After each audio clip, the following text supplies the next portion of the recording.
আজকে আমি আপনাদের নিয়ে যাব টোকিওর হৃদয় শিনজুকুতে।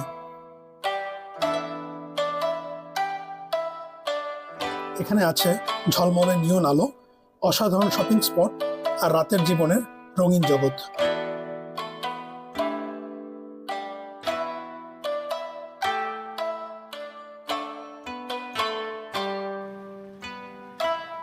চলুন একসাথে ঘুরে দেখি এই শহরের সবচেয়ে ব্যস্ত আর মজার এলাকা, যেখানে প্রতিটি মোড়ে লুকিয়ে আছে নতুন চমক।